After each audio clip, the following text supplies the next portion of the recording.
अब दोबारा से कांग्रेस में तो नहीं चले जाएंगे चौधरी साहब, क्योंकि 42 साल का साथ रहा है, तो भाजपा में बने रहेंगे या तीसरे फ्रंट की तैयारी हो सकती है?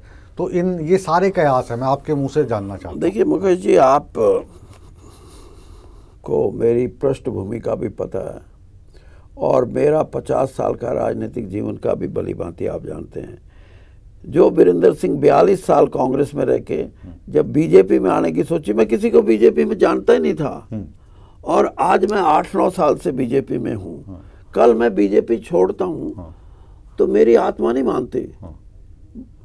मैं ये कहता हूँ कि किसी भी राजनीतिक आदमी का, और जो अपने आप को नेता कहलवाता है, उसका ये नहीं सिस्टम होना चाहिए कि लोगों की नज़रों में ये कहे कि यार आज यहाँ था, कल वहाँ था, आज यहाँ था। मैं इसके टोटली खिलाफ हूँ।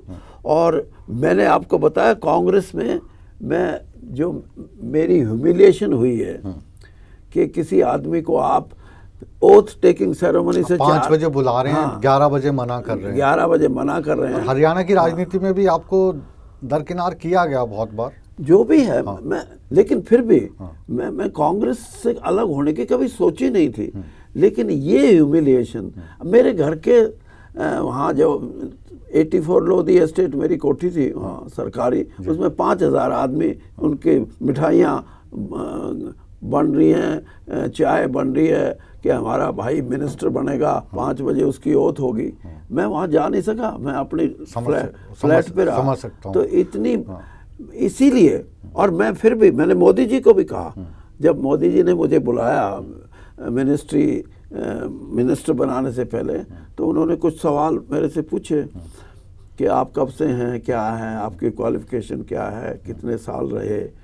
और मैंने एक बड़ी बात तो ये कही, मैंने कहा जी मैं कांग्रेस छोड़ के आया हूँ, लेकिन मैं आज भी मेरे मन में श्रीमती सोनिया गांधी की, क्योंकि राजीव तो रहे नहीं, उनसे भी मेरा एक दोस्ताना सा व्यवहार था और वो मुझे बहुत अच्छा मानते थे।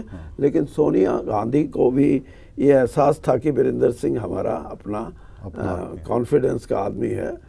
और मैं उनसे हाथ जोड़ के बोल के आया हूँ कि मैं इतनी ह्यूमिलिएशन के बाद, कितने दिन तक जमा रहा, 1 साल तक, फिर भी मैंने नहीं छोड़ी।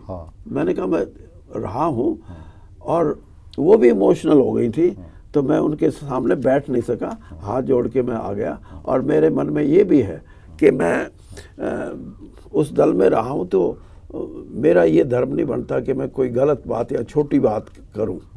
और मैं आपसे भी मैंने कहा मोदी जी, मैं 42 साल मेरा राजनीतिक जीवन, उस समय तक 42 हुए थे। तो मैंने कहा एक बात की मुझे बड़ी तसल्ली है कि मैंने रात की नींद आराम से आती है। तो कहने लगे कि ये तो बहुत अच्छी बात है।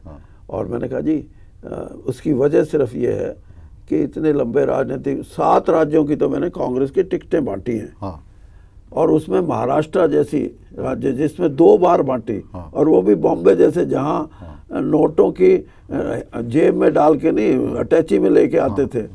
तो मैंने कहा मैंने राजनीतिक मान्यताओं को निभाया है, और उसमें सबसे बड़ी मान्यता मैं ये मानता हूँ कि एक तो मैं अपने आप में, ये जो राजनीति है, जो बात आप कर रहे हैं, मतलब एक ईमानदार आदमी के लिए राजनीति में आना ही पॉसिबल नहीं रह गया। जैसा आप बता रहे हैं कि नोटों की अटैचियाँ लेके आते हैं, तकरीबन सभी पार्टियों में शायद ऐसा चलता होगा, मुझे नहीं पता। लेकिन जब मैं अटैचियाँ लेके जाऊँगा, टिकट खरीदूँगा, तो मुझसे ईमानदारी की अपेक्षा कोई कैसे कर सकता है?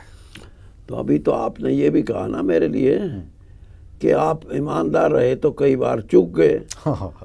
ये मैं भी समझता हूँ इन बातों को, क्योंकि लॉजिस्टिकली तो आपको कहीं ना कहीं से साधनों का तो इकट्ठा करना पड़ता है, उसमें आदमी चूक जाता है। लेकिन दुनिया में मैं ये कहता हूँ, लेकिन मज़ा तो आता है ना, मज़ा आता है, रात को नींद बड़ी आती है, बहुत बढ़िया। और मोदी जी को मैंने ये भी कहा, मैंने कहा सर दिल तो मेरा भी करता था कई बार कि बच गया, लेकिन कर लें कुछ इकट्ठा, लेकिन मुझे ये डर लगता था कि लोग मुझे तो कुछ नहीं कहेंगे, लेकिन जो मेरे जानने वाले हैं और जो मेरे बैकग्राउंड को जानते हैं, वो कहेंगे यार ये छोटू राम की बेटी का जो बेटा है ये भी भ्रष्ट निकला। क्या बात है। और मैंने कहा ये मैं बर्दाश्त नहीं कर सका, इसलिए मैं पीछे हट जाता था।